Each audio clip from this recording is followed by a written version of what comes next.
Today, I'll show you how to insert endnotes in LibreOffice. Whether you're working on a research paper, an essay, or any document that requires citations or additional notes at the end, endnotes are a handy tool to keep your content organized and professional looking. In this quick guide, I'll walk you through the steps to seamlessly integrate endnotes into your LibreOffice Writer document. So let's dive right in. First, you'll want to open the LibreOffice app on your computer. If you don't have it installed yet, make sure to download it from the official website, as it's a free and open source alternative to Microsoft Office. Once you have LibreOffice opened, you'll be greeted by a start screen where you can choose from various types of documents. For our purpose, you'll need to select Writer Document.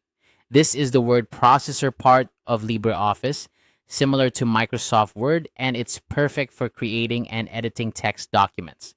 Now, with your Writer document open, take a look at the menu bar located at the top of the screen. You're going to click on Insert, which you'll find towards the top left corner of the window.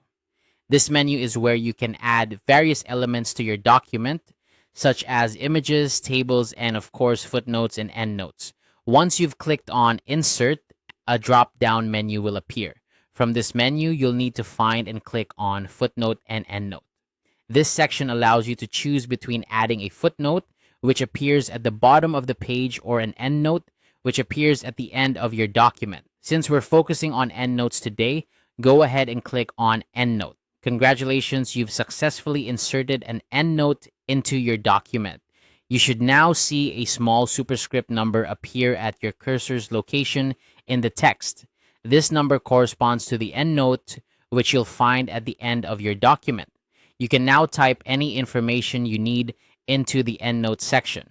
This is particularly useful for adding citations, explanations, or commentary without cluttering the main body of your text. Remember, you can insert as many endnotes as you need throughout your document by repeating these steps. This feature is especially helpful when you're dealing with long documents that require a lot of additional context or references. It keeps your document tidy and ensures that the reader can easily access more detailed information if they choose to. Using endnotes effectively can greatly enhance the readability and professionalism of your documents. They provide a clean way to give your readers more context without disrupting the flow of your main content. So the next time you're working on a project in LibreOffice Writer, consider using endnotes to keep your document organized and informative. I hope this tutorial has been helpful and you now feel more confident about adding endnotes to your documents in LibreOffice. If you have any questions or need further assistance, feel free to leave a comment and I'll be happy to help. Thanks for watching and happy writing.